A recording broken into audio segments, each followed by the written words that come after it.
레이기 세 번째 시간입니다. 속죄제와 속건제. 희생을 드리는 두 번째 형태는 속죄제와 속건제이다. 4장 1절로 6장 7절, 6장 24절로 30절, 7장 1절로 10절. 속죄제와 속건제는 많은 공통점을 가지고 있으므로 양자를 동시에 살펴볼 수 있다. 속죄제는 인간 생활에 있어서 파괴적인 힘을 행사하는 죄의 존재를 드러내며 또한 속죄의 필요성을 강조한다. 즉, 이 속죄제는 고의적이 아닌 부지 중에 혹은 실수로 지은 범죄를 사함받기 위하여 드리는 것이다. 이러한 범죄는 마땅히 죽음에 해당되는 것이다. 또한 출생이나 사망에 의한 부정을 위해서도 속죄제를 드렸다. 여인이 아이를 낳은 후 12장 6절 8절이라든지 문둥병이 고침을 받은 후 14장 10절 이하에 드리는 속죄제가 이에 해당한다. 속죄제의 의식은 화목제나 번제의 경우와 아주 비슷하다. 그러나 피를 뿌리는 데 있어서 분명한 차이점이 있다. 제물의 피는 성막 성소에서 즉 성소와 지성소를 구분하는 휘장 앞에서 7번 뿌려야 한다. 분향단의 뿔은 힘의 상징이다.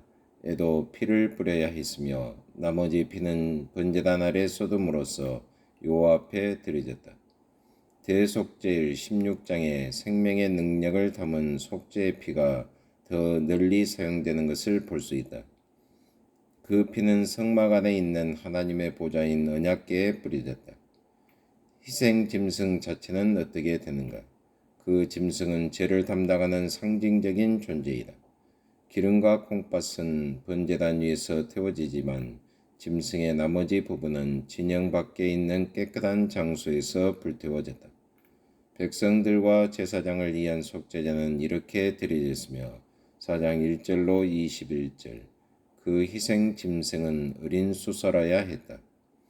일반적인 희생을 드릴 때 피는 번제단의 뿔 위에 바르고 고기는 제사장이 먹었다. 레위기에서는 족장들을 위한 속죄제 4장 22절로 26절과 평민들을 위한 속죄제 4장 27절 이하를 따로 지급하고 있다. 희생의 제물은 일반적으로 염소나 양이었다. 그러나 가난한 자들은 비둘기를 드릴 수도 있었다.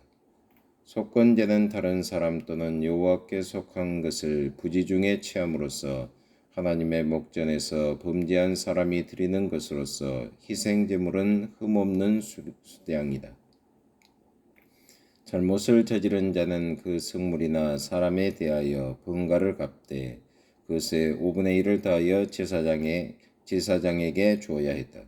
5장 16절 속죄와 용서 레위기 6장 8절로 7장 38절에는 제사장들을 위한 희생과 제사에 관련된 여러 가지 규례들이 나와 있다. 여러 가지 형태의 제사들을 살펴본 지금 독자들은 레위기가 처음에 생각했던 것처럼 몸이 건조한 것이 아님을 알았을 것이다. 하나님께서 자기 백성들과 제사장들을 위하여 제사의 법칙들을 매우 상세하게 설명해 주셨으므로 이 제사의 법칙들을 통하여 이스라엘 백성들은 속죄의 필요성과 사죄받는 기쁨의 생활에 대하여 충분한 가르침을 받았던 것이다. 번제의 절차는 제물의 머리에 안수한다. 제단에 피를 뿌린다. 짐승 전체를 태운다. 번제의 의미는 여호와께 대한 봉헌과 헌신의 표시이다. 소제의 절차는 제물의 일부를 태운다. 나머지 고기는 제사장이 먹는다. 소제의 의미는 감사와 경의의 표시이다. 화목제의 절차는 제물의 머리에 안수한다. 피를 뿌린다. 기름과 콩팥을 태운다. 가슴과 오른쪽 다리는 제사장이 차지한다. 나머지는 본인이 먹는다. 화목제의 의미는 하나님과 이웃 사람들과의 올바른 관계에 대한 감사와 그것이 지속되기를 바라는 소망의 표현이다. 속죄제와 속건제의 절차는 제물의 머리에 안수한다. 제사장이 성소에서 기름과 콩팥을 태운다. 나머지는 진영 밖에서 태운다. 제사장과 본인이 각 부분을 나누어 먹는다. 속죄제의 의미는 부지 중에 범한 죄를 용서받음에 있다. 속건제의 의미는 사람을 상해하거나 사회적인 범죄를 용서받음에 있다. 여기에서 우리는 다시금 그리스도가 전파되고 있음을 알 수 있다. 그리스도는 우리의 속건제가 되신다. 또한 그리스도는 자신을 번제로서 하나님께 온전히 드리셨다. 그리고 그리스도는 한목제의 곡식 가루처럼 하나님과 우리의 교제를 가능하게 만들어 주신 분이다. 3. 제사장들의 이임식. 대제사장의 옷. 제사에 관한 규례들에 이어서 옛 언약 의식의 중보자들의 이임식이 나온다. 이러한 주제는 출애굽기 29장에서도 다루어졌지만 레위기 8장에서 더욱 상세하게 다루어지고 있다. 그 이임식은 7일 동안 계속되었다. 그 일주일 동안 매일 여러 가지 제사가 드려졌다. 우리는 그 제사들의 종류를 금방 식별할 수 있을 것이다. 그 의식은 아론과 그 네 아들들에게 옷을 입히는 것으로 시작된다. 대제사장 아론은 흰 속옷과 통으로 짠 청색 겉옷을 입는다. 위에는 에봇을 입으며 전면이 이스라엘 각 지파들을 나타내는 12개의 보석들로 덮인 흉패를 붙인다.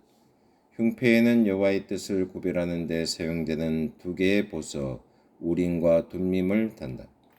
대제사장은 머리에 관을 쓰고 그 관 위 전면에는 정금으로 패를 만들어 붙였는데 그 패에는 여호와의 성결, 출애굽기 28장 36절이라고 새겨져 있었다. 이것은 의복이 그 사람을 나타내 주는 경우이다. 그 의복은 대제사장을 지극히 거룩한 직분에 불러주신 하나님의 은혜를 상징한다. 임식 주간 8장이 지나면 제사장이 자기의 직무를 시작하는 날이 온다. 그의 직무에는 여러 가지 제사, 즉 속죄제, 번제, 화목제, 소제 등이 포함된다. 이어서 이스라엘 백성들은 대제사장 아론에 의하여 축복을 받는다. 그리고 모세와 아론은 성막으로 들어간다. 그들은 밖으로 나와서 다시 백성들을 축복한다. 그 후에 여호와께서 희생을 연락하신 사실을 나타내신다. 즉 여호와의 영광이 나타나고 9장 6절의 약속에 따라서 제물을 사르게 된 것이다. 9장 24절. 의식을 범한 죄. 그때 여호와의 영광이 다른 방법으로 나타났다. 아론과 함께 제사장이 되었던 그의 두 아들 나답과 아비후는 임식 행사에 몇 가지를 덧붙이려는 생각을 하게 된다. 그리하여 그들은 자기들 멋대로 향로에 불을 담아 분향하였다. 그 청년들은 갑자기 교만해져 자기들을 과대평가하게 되었는가? 그들은 언약이 체결된 이후 내내 호렙산에 있었는가? 출애굽기 24장. 아니면 그 위대한 기념일에 술을 마셨단 말인가? 이 비극적인 사건 직후에 모세가 제사장들이 임무를 수행 중일 때에는 독주나 포도주를 마시지 말라는 지시를 내렸다는 사실에 근거하여 일부 해석가들은 나답과 아비후가 술을 마셨다고 생각한다. 그들이 술을 마셨다면 아마도 그들은 분별력을 잃게 되었을 것이다. 어쨌든 나답과 아비후는 그날에 그들의 임무를 수행함에 있어서 실수를 범한 것이 분명하다. 그들은 제단에 다른 불, 즉 불법적인 불을 가져왔던 것이다. 그로 인하여 아론 계통의 제사장 직분은 위기에 처하게 되었다. 이렇듯 아론의 제사장 직분은 처음부터 완전한 것과는 거리가 멀었다.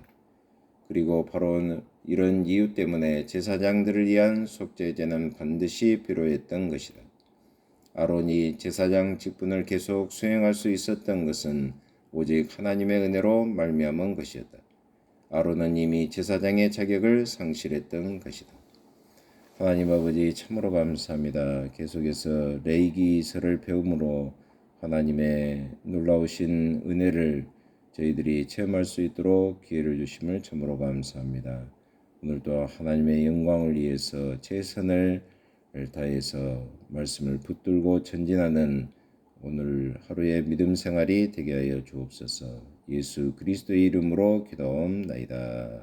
아멘.